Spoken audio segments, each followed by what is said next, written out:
Good afternoon, card community. JoeE, and it is time for the Sunday Trivia Recap.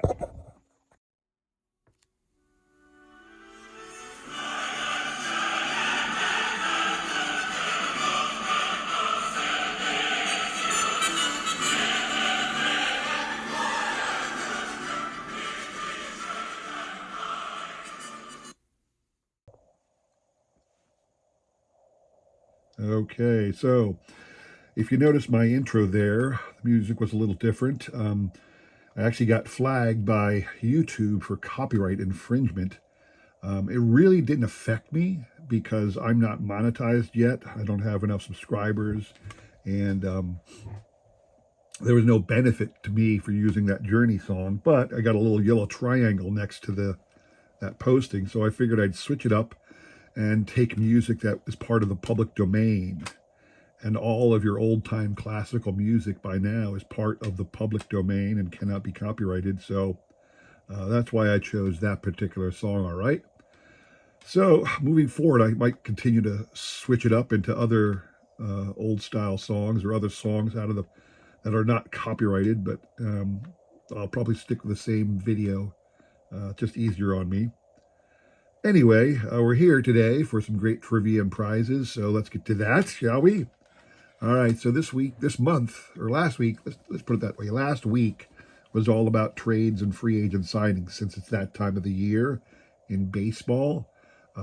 Everybody's doing trades and free agent signings and whatnot, so I threw out questions surrounding that. And Monday's question, first question on Monday was, during the off season of 71-72, the Phillies traded one of their star pitchers, a man named Rick Wise. Here is Rick's 1972 Topps card in a PSA 8.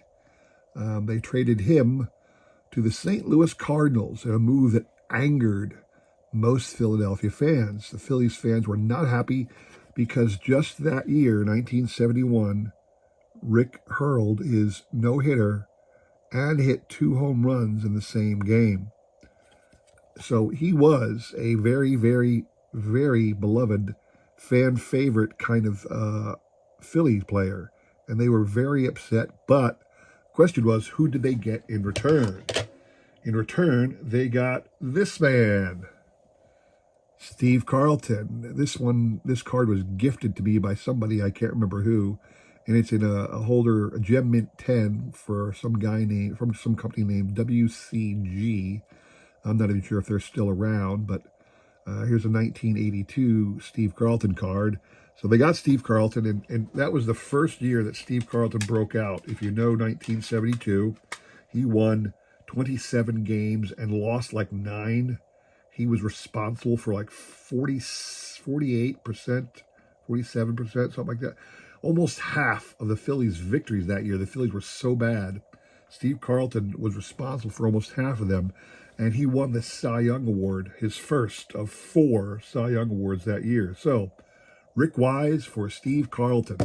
That was the answer. People up here on the screen were kind enough to throw out a guess to that question. One shout out. I always like to shout out the new people participating in my trivia question, and I got a new response from a man named JoeE from JoeE Riding the Pine Card Breaks. I will put a link in the description below to JoeE's channel. Check him out. He must be a fairly new guy. Only has 117 subscribers. Shoot, I only got barely 400 subscribers. But anyway, just like to shout out the new people. JoeE, welcome aboard. Good luck on this spin for you, sir. All right, so everybody else, long-time participant in my contest, welcome aboard. Always glad to have you. Let's get to it. We'll shuffle once and spin. You must hit 3 times on my channel to win. I do that because I don't get a lot of people joining in, so I like to draw out the suspense and drama and give everybody a better chance to get a victory. So here we go. Spin. All right. Also want to take a moment to say congrats to all the newest members of the YouTube Hall of Fame. I will say this, I my big shout out to John over at Wade Boggs fan, only because there's so many channels out there. I don't get to watch them all, but I do enjoy John's channel quite often. I know he's a fellow Pennsylvanian, so kudos to John and his election, and kudos to the other members of the card community who got in. If you haven't seen it, check out the video announcement and give those guys a little love and support because they earned it. I do not do content to a degree that is Hall of Fame worthy. So I haven't got the time to invest in making high quality production videos. I just don't. So I don't do this for the hobby love and whatnot. So I will say this: I'm going to go off on a little bit of a tangent here because it was Hall of Fame announcement, the regular baseball Hall of Fame announcement recently too. And again, congrats to the 3 new members. Adrian Beltre got in, Todd Helton got in, and Joe Mauer got in. I got to say, I wasn't expecting Joe Mauer to be recognized as a Hall of Famer. He was, in my mind, part of the Hall of Very Good, not part of the Hall of Fame, but, that's a subjective thing. And that's kind of what I want to talk about for a second, okay?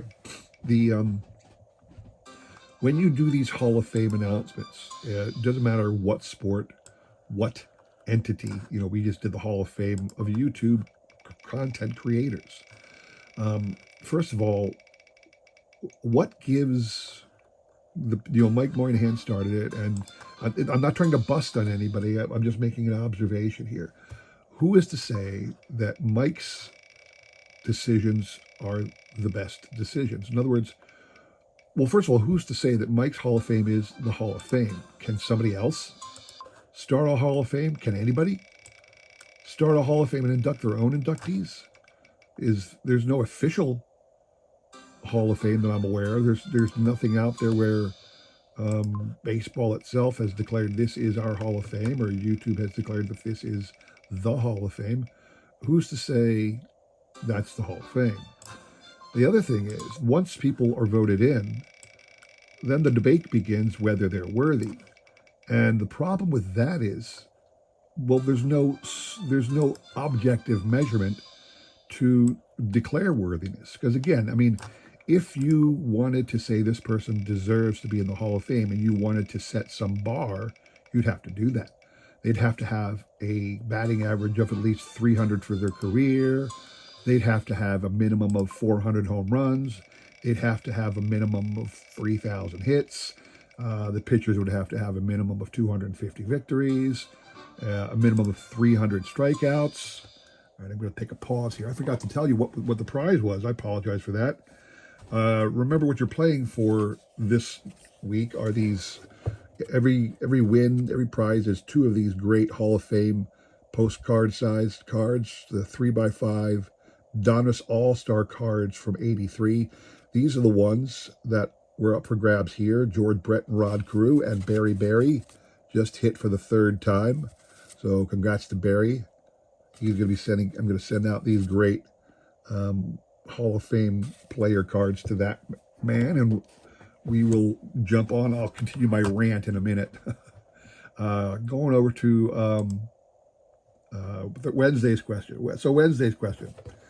Here's what I asked. I said, there's a great rumor in baseball, and if you want to, please take the time to research this rumor. There's many, many, many articles about it because it's just such a great thing to think about. In the late 1940s, the owners of the Red Sox and the Yankees were at a winter meeting one year. Again, the year is in dispute. And they got drunk together and made a handshake deal to swap 2 of their greatest players. One of the greatest players of all time from the Red Sox was going to be traded to the Yankees straight up for one of the all-time great Yankees players. And I said, name those 2 players. Pretty much everybody knew this one. They were going to swap Joe DiMaggio for Ted Williams straight up. That was a handshake deal, and then they went to bed. And the next day, it didn't happen. I think they both came to their senses, realized it would have been a stupid thing to do. The world would have caved in around them. So it never happened. But it is one of those great baseball stories that exist that every fan should know of. Please take some time to research it. You can just Google that question, Ted Williams for Joe DiMaggio, and you will find a plethora of articles and information about the supposed trade that never was. What you're playing for on that one, these two great Hall of Famers, Carl Yastrzemski of the Red Sox, one of the better hitters of all time, member of the 3,000 hit club, and then Raleigh Fingers, one of the great relievers of all time, one of the great characters to this day with his handlebar mustache. So that's what you're playing for on this one. All right, so everybody up on the screen right here was kind enough to throw out a guess. No newbies on this one, although welcome back Mike Line TV. He's been away for a while, but Mike Line TV came back recently. Barry did not throw out a guess on this one. You can only win once a week on my channel. I don't let anybody win twice on the same Sunday recap, so I don't need to take Barry out of this one. So everybody else is still in. We will shuffle once and spin. Congrats to, or good luck to everybody on this shuffle, on this one as well. So here we go, spinning. So what I was saying is, there's no way to measure a person's greatness other than how those people who are electing in that particular year feel on that particular day. It really is a very, very subjective thing. And when everybody complains about, well, this person's not deserving, this person's not deserving, that person's not deserving, that's your opinion. It's not fact. No one's defined what greatness is.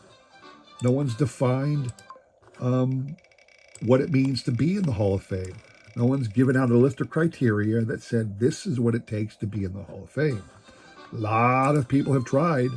I know a lot of people have said that a WAR of 70 is the break point. If you got a WAR of 70 and over, chances are you're going to be in the Hall of Fame. But the greatest statistic I ever heard about WAR and why WAR is a joke of a statistic is that if you look up on Baseball Reference, you will see that Lou Whitaker has a higher WAR than Reggie Jackson. Now, a lot of people out there will say Lou Whitaker is deserving in the Hall of Fame. I myself would say that Lou Whitaker is deserving in the Hall of Fame.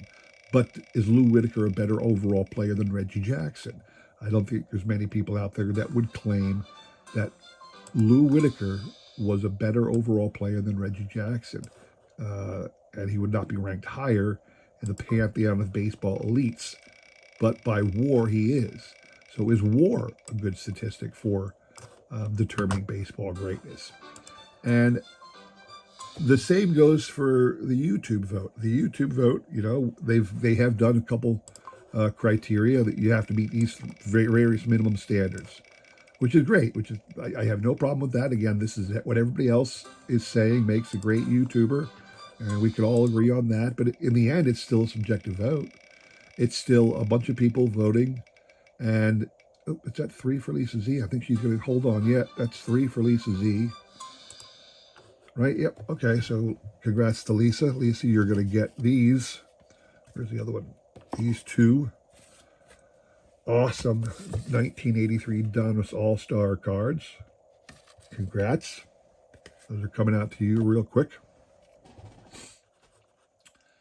Then on Friday's question, I said in 1990, in August of 1990, the Boston Red Sox were in a pennant race, and they needed a middle reliever to shore up their bullpen. So they made a trade with the Houston Astros. Larry Anderson, longtime middle reliever, classic clown of baseball, beloved broadcaster for Philadelphia Phillies to this day. Larry Anderson was sent to the Red Sox. What Hall of Famer did the Astros get in return? The answer, Jeff Bagwell. And interestingly, this is Jeff Bagwell's 1991 Upper Deck rookie card. And if you look on the back, you'll see Jeff Bagwell never played for the Astros in 1990. So this card actually was part of the high numbered set. That's why you see him in an Astros uniform, because this came out toward the end of the year, the updates and traded set, and Bagwell was a part of that. In fact, in 1991, if you remember, uh, Upper Deck didn't just put out a 100 card update and traded set. They put out a set even later than that called the Final Edition. That's where you'll find Pedro Martinez's actual rookie card.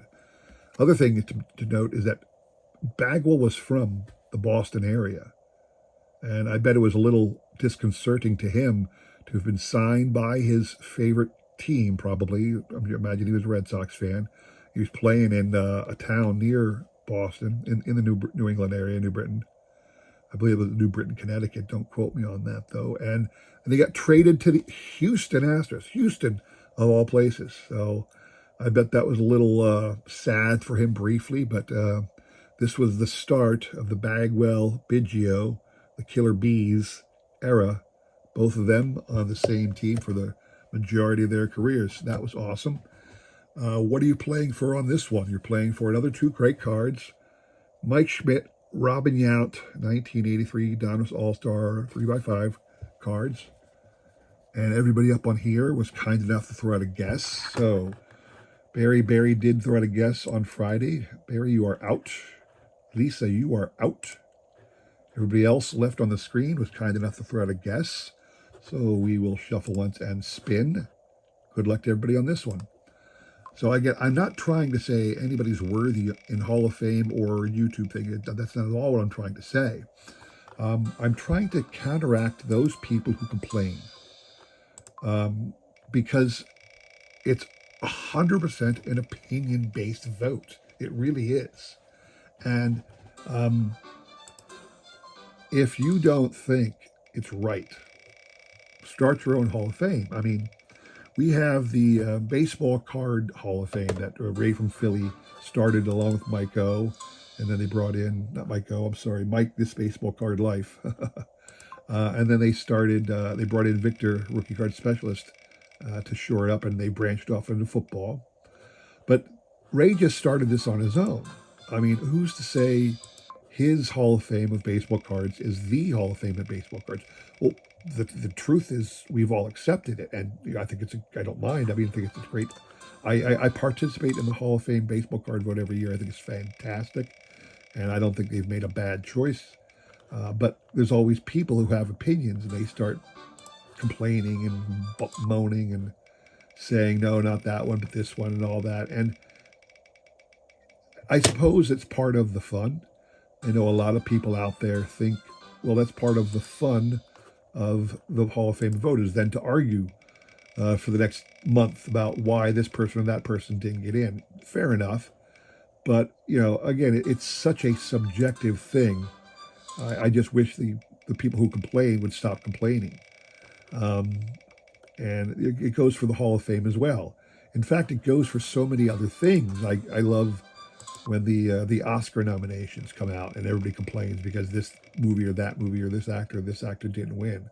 How do you judge a performance by an actor? How is that possible? How can you say this person whose performance was better than that person's? It's totally subjective. It's just ridiculous. I just wish the people who are complaining all the time would stop complaining. Again, it's never going to happen. In a way, it's part of the greatness of having a Hall of Fame, the ability for everybody to be a second guesser and whine and moan. That was 3 for Jesse. All right, Jesse over at Bears Baseball Cards. Congrats to you. I'll be sending out these awesome cards to your address very shortly. So to finish my rant, congrats to everybody who got into the YouTube Hall of Fame. I have no complaints. But if there are people out there who do have complaints, who said this person or that person should have got in, says who? I mean, why? What makes this person better than that person? It's just such a subjective thing. It's just so ridiculous. Anyway, that's my little bit of rant today. I do appreciate everybody taking time to watch the recap. I'm gonna, if you've stayed this long, stay long for a little, like another 1 minute, because I got something I want to ask of the card community. I hit 400 subs. I'm not going to do a contest right away. I've already filmed my videos for next week, so I may do a contest at the end of the following week. But my question is about what should I give away? I already know what I want to ask, but what should I give away? And I raise it this way because I know when John, Wade Boggs fan, does his giveaways, what it is typically is an eBay gift card. And I think that's a great thing to do because when you do a prize, you've got you know you're going to get this, and if you like that, that's fine. But what if you don't want that? What if your prize is, a blaster box of 2023 Topps Series One? Well, we've all got 1,000 cards of that right now that we need another blaster box. What if the prize is a player you don't particularly collect? So I'm asking ahead of time, what do you think I should give away? Should it be items, actual cards, actual collectibles, or should it be a gift card of monetary value?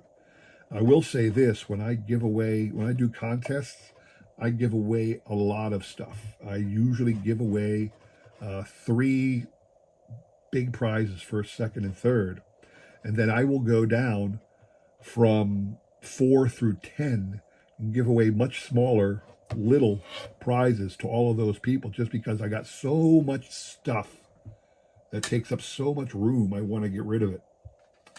Anyway, hope that wasn't too long. I know this is a bit of a long video, but there was a lot to talk about, a lot of things to give away, a lot of prizes. So again, thanks for watching. I greatly appreciate it. If you like this video, please consider subscribing, commenting, and all that jazz. If you get a chance, take a look at the YouTube Hall of Fame vote and go out there and take a look at some of the winners so you know why they made the YouTube Hall of Fame, all right? Appreciate you all watching. Come back again this coming week. We got more great trivia and prizes to give away this coming week, and maybe you can be a part of it, all right? Thanks for watching. Take care.